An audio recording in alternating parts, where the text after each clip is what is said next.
तरोताज़ा फ्रेश और बिल्कुल बेदाग नज़र आए तो आपको भी इस कटर से मदद लेना चाहिए। इसके इस्तेमाल के साथ हम किस तरीके से अपने चेहरे के झुर्रियाँ, छाइयाँ या फिर फाइन लाइंस या एक्नी पिंपल्स वगैरह का खात्मा कर सकती हैं और रंगत को भी बहुत तेज़ी के साथ निखार सकती हैं। अब हमने लेना है एक कटर। आप हैरान मत हों, इस कटर की मदद से ही हमने अपने चेहरे की ना सिर्फ रंगत को निखारना है बल्कि ओपन पोर्स को बंद करना है और फाइन लाइंस का भी खात्मा करना है और जिल्द को तरोताज़ा और फ्रेश करना है। इस तरीके से कटर का इस्तेमाल जिल्द की खूबसूरती के लिए बहुत कारआमद साबित हो सकता है। कोई भी इवेंट क्यों ना हो, ख़वातीन की हमेशा से यही ख्वाहिश होती है कि वो सबसे अलग थलग और ख़ूबसूरत नज़र आएँ और महफिल की जान। अगर आप भी चाहती हैं ईद तक आपकी जिल्द तरोताज़ा फ्रेश और बिल्कुल बेदाग नज़र आए तो आपको भी इस कटर से मदद लेना चाहिए। इसके इस्तेमाल के साथ हम किस तरीके से अपने चेहरे के झुर्रियाँ, छाइयाँ या फिर फाइन लाइंस या एक्नी पिंपल्स वगैरह का खात्मा कर सकती हैं और रंगत को भी बहुत तेज़ी के साथ निखार सकती हैं। और साथ ही हमने इस्तेमाल किया है ये नमक। ये किस चीज़ का नमक है ये आगे चलकर मैं आपको बताऊंगी, आपको हैरान होने की ज़रूरत नहीं है। ये दोनों चीज़ें हमारी जिल्द को किस तरीके से फ़ायदा देने वाली हैं, तो वीडियो को करें फुल वॉच ताकि आपको इस हैरान कुन रेमेडी की अच्छे से समझ आ सके और आप भी इससे फ़ायदा उठा सकें और ईद तक अपनी जिल्द को तरोताज़ा फ्रेश और ख़ूबसूरत बना सकें। तो सबसे पहले चीज़ जो हमने लेनी है ये नमक की तरह जो आपको नज़र आ रही है, ये है फटकड़ी। फटकड़ी के जिल्द के लिए बेशुमार फ़वाइद हैं, बल्कि ना सिर्फ जिल्द के लिए, सेहत के लिए भी ये बहुत फ़ायदा मंद है और इसको किस तरीके से हम अपनी खूबसूरती के लिए इस्तेमाल कर सकते हैं आप में से बहुत सारे लोग यकीनन जानते भी होंगे, लेकिन फटकड़ी का इस तरीके से इस्तेमाल आपने यकीनन नहीं किया होगा।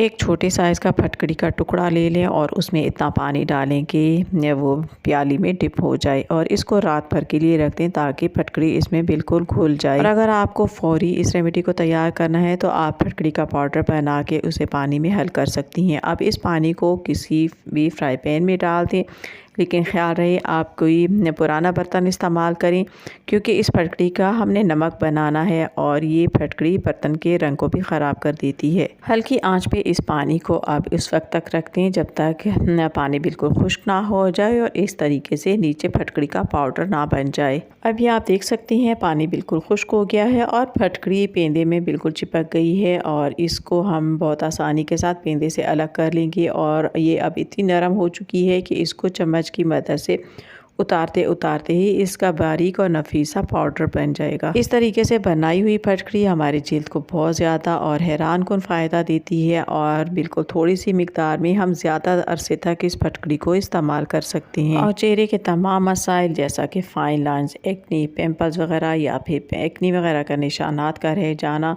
ओपन पोर्स और इस तरह के तमाम मसाइल हम इस पाउडर के साथ हल कर सकते हैं। और गर्मी के लिए तो ये बहुत मुफीद है। इसको आप पानी में डाल के इस्तेमाल करें तो ये मसाम को बिल्कुल बंद कर देती है और पसीना भी नहीं आने देती। तो आप देख सकती हैं छोटे से फटकड़ी के टुकड़े के साथ हमने कितना सारा पाउडर बना लिया है और अब हमने लेना है एक कटर। आप हैरान मत हों, इस कटर की मदद से ही हमने अपने चेहरे की ना सिर्फ रंगत को निखारना है बल्कि ओपन पोर्स को बंद करना है और फाइन लाइंस का भी खात्मा करना है और जिल्द को तरोताज़ा और फ्रेश करना है। इस तरीके से कटर का इस्तेमाल जिल्द की खूबसूरती के लिए बहुत कारआमद साबित हो सकता है। तो चलिए सीखते हैं। इसके लिए आपको सबसे पहले ले लेना है खीरा। खीरा बिल्कुल ताज़ा होना चाहिए, यानी उसके अंदर से पुख्ता बीज नहीं होने चाहिए। खीरे का आप चाहें तो छिलका उतार लें, वरना बग़ैर छिलका उतारे भी ये चल सकता है। तो इस तरीके से खीरे को आपने 2 हिस्सों में तकसीम कर लेना है। गर्मी के मौसम में अगर आप खीरे का इस तरीके से इस्तेमाल करेंगे तो आपकी जिल्द को ये ज़्यादा फ़ायदा देगा। तो इस कटर की मदद से हमने हाफ़ किए हुए खीरे का एक पतला सा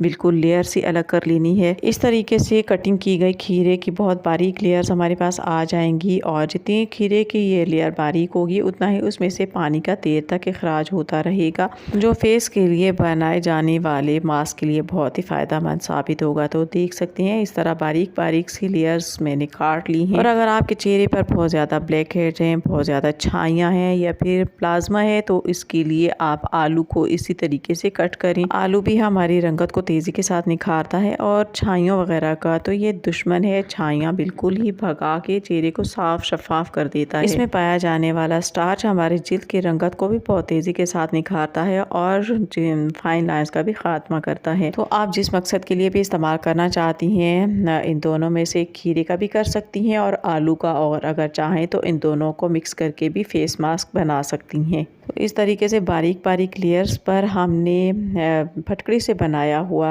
पाउडर बिल्कुल ही मामूली मिकदार में छिड़का, उसके ऊपर उसे मल देना है और इन स्ट्रिप्स को हमने रख देना है अपने फेस पर। 15 मिनट बाद आप इनके रिज़ल्ट देख के खुद हैरान हो जाएंगी। ये हमारी जिल्द को बहुत ज़्यादा तरोताज़ा और फ्रेश कर देगा और गर्मी में आप इसको हर दूसरे दिन भी इस्तेमाल कर सकती हैं। और इस तरह ये खीरे का मास्क लगा के आप काम काज भी कर सकती हैं। यानी इस तरीके से जब पट्टियाँ आप बना के चेहरे पे लगाएंगी तो ये चेहरे पर चिपकी रह जाएंगी, गिरने का भी अंदेशा नहीं होगा और 15 मिनट बाद एक हसीन सा गोरा चिट्टा चेहरा भी आपके सामने होगा। तो उम्मीद करती हूँ आज की ये रेमेडी आपको ज़रूर पसंद आएगी।